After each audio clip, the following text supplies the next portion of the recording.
Albert Einstein once said, if you judge a fish by its ability to climb the tree, it's going to spend all its life believing that it's stupid. You might not be good at one thing, but you will be better at three others. I learned this the very hard way, but you cannot make everyone happy. What you can do, however, is make yourself happy, and that is very, very important. So be brave, have faith in yourself, figure out what makes you happy, and go do it.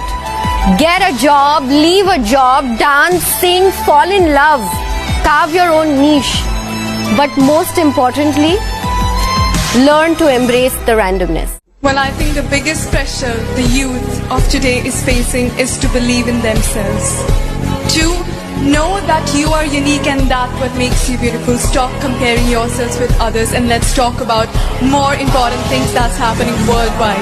I think this is what you need to understand. Come out, speak for yourself because you are the leader of your life. You are the voice of your own. I believed in myself and that's why I'm standing here today. Thank you.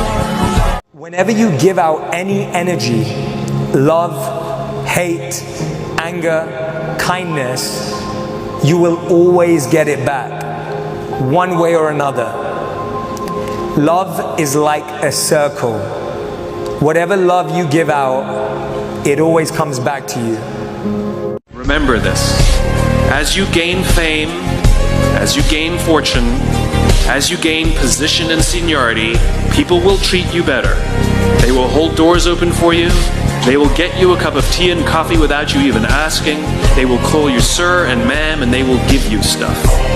None of that stuff is meant for you. That stuff is meant for the position you hold.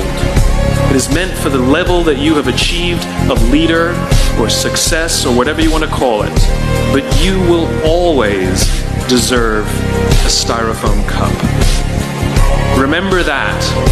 Remember that lesson of humility and gratitude. You can accept all the free stuff. You can accept all the perks.